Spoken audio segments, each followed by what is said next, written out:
million question. In what Shakespeare play is this phrase spoken? Oh, beware, my lord, of jealousy. It is the green-eyed monster which doth mock the meat it feeds on. A. Romeo and Juliet. B. Hamlet. C.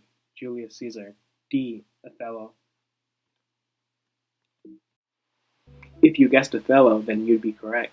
That's the play we're going to be discussing today. Now, before we get started, here's a bit about the person who wrote it. Shakespeare was born in Stratford-upon-Avon, a small market town 100 miles northeast of London. The town gets the second part of its name from the Avon River, which flows through it. Now, we don't know his exact birthday, but we know that he was baptized on the 26th of April, 1564, at the Holy Trinity Church in Stratford-upon-Avon. He was the son of John Shakespeare, who was a successful glovemaker, and Mary Arden, who was the child of a farmer. His parents had 8 children, and he was the oldest among his siblings that survived into adulthood. He likely attended the King's New School, which was a local grammar school, studied English and Latin. In 1582, he married Anne Hathaway, and they went on to have 3 children together. We don't know much about his life between 1585, when his twins were born, and 1592, but we know that by 1590 he'd moved to London, and he began making a name for himself as a playwright in London. As such, his name began appearing on pamphlets and different records at the time. So in 1599, his works began to be performed at the Globe Theatre, which he partly owned. Although at the time he was only one out of a talented group of playwrights, he would go on to become the most famous playwright in all of England. His influence on the English language and culture is profound, and he's regarded as one of the most important literary figures in human history. His distinguished works include Romeo and Juliet, Othello, which I'll be discussing, A Midsummer's Night Dream, Hamlet, Henry VIII, and The Merchant of Venice. He's known for the diverse genres and settings of his plays. His works consist of over 39 plays, 150 sonnets, and 2 long narrative poems.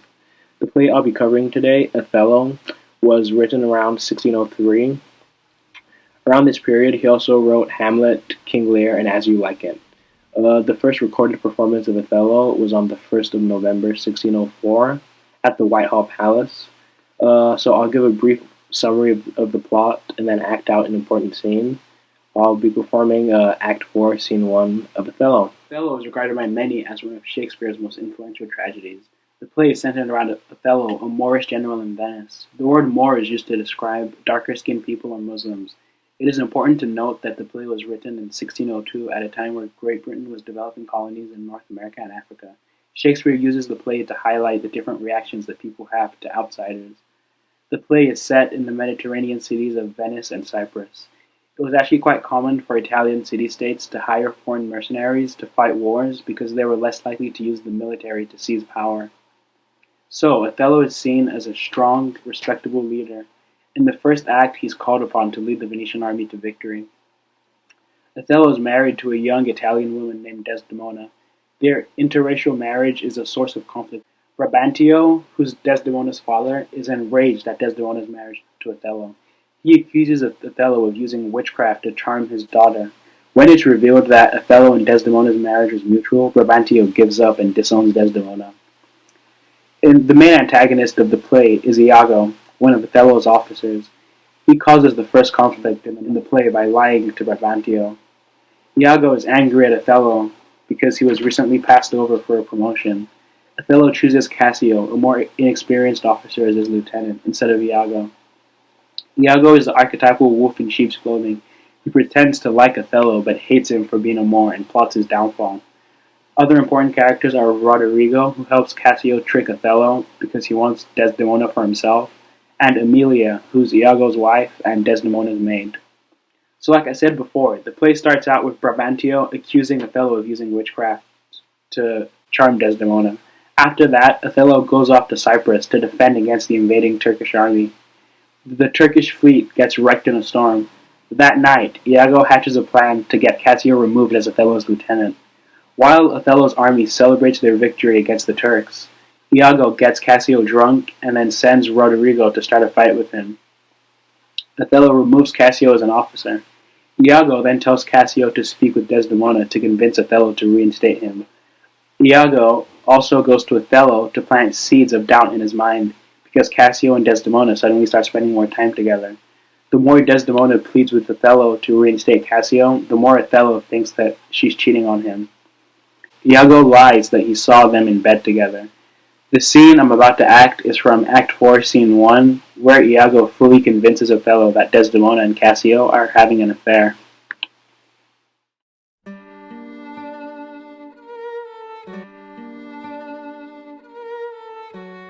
How shall I murder him, Iago?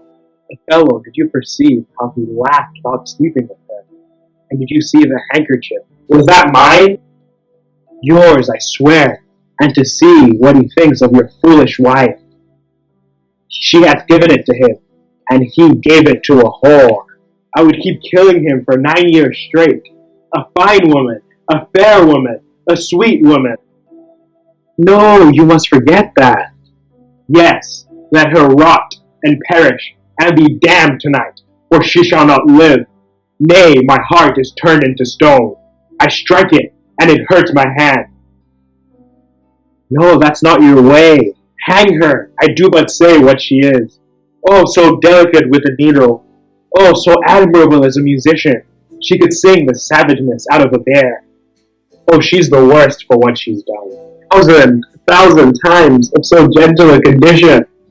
Yes, too gentle. Nay, that's certain. But yet the pity of it, Iago. Oh, the pity.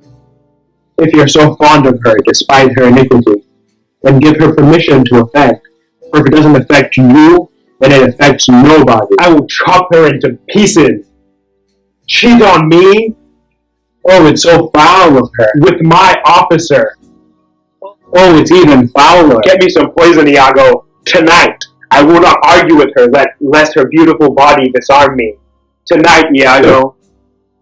Do not do it with poison, Othello. Strangle her in her bed, the same bed that she hath contaminated. Good, good. The justice of it pleases. Oh, very good. And for Cassio, let me be his killer. You shall hear more by midnight. Excellent, good. The scene I chose is important to the story because 4 deaths occur as a result of this conversation between Iago and Othello.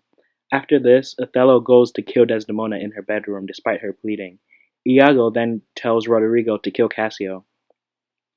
Iago's intention is to get rid of his two main rivals in the Venetian army. However, Roderigo misses and Cassio wounds him instead. Iago intervenes and stabs Roderigo in the back. Now, back at Othello's house, Emilia tells Othello that Cassio has been attacked, but he's still alive. Emilia sees that Desdemona is dead. Othello tells her that he killed Desdemona for having an affair with Cassio. Iago and the Venetian governor also arrive in Othello's room and see Desdemona. Emilia finally reveals that Iago was lying and Desdemona actually didn't have an affair. Iago then kills his own wife for revealing his secret plot. Othello, enraged at being tricked, tries to kill Iago but isn't able to do so. Iago and Othello are both detained and taken back to Venice to face a trial. At the trial, Cassio is present and he reveals that he truly didn't have an affair with Desdemona. Othello, now distraught, decides to kill himself. At the end, Iago's web of lies leads to the death of 4 people and he's convicted of his crimes. Iago directly leads to the death of Othello, Desdemona, Emilia, and Roderigo. In the play, there are obvious themes of deception and betrayal. Iago deceptively weaves a web of lies and manages to convince Othello to kill his own wife. Race is also an important factor in the play, as Othello is characterized as naive and brutish. Although Brabantio is quite fond of Othello, he immediately shuts down at the thought of a black man marrying his daughter. It's revealed that Brabantio died shortly after disowning Desdemona. The treatment of Othello exemplifies the pervasive racism in Europe at the time. Although he's a celebrated general and has converted to Christianity, he's never truly accepted by the Venetian people because of his race. Experts agree that Othello is one of Shakespeare's most important masterpieces. To quote an article from the Harvard Gazette, it is clear to see why the 400-year-old story of doomed love between a Moorish Venetian general and his bride is so relevant today. I personally enjoyed the play. I agree that Othello's themes of race, deception, jealousy, and betrayal are incredibly relevant. The play provides a deep insight into human nature. It also provides lessons that our actions have consequences. Some of Shakespeare's syntax was difficult to understand at first, but with the help of resources like No Fair Shakespeare, I was able to figure it out. And I definitely recommend Othello to anybody looking to get into Shakespeare.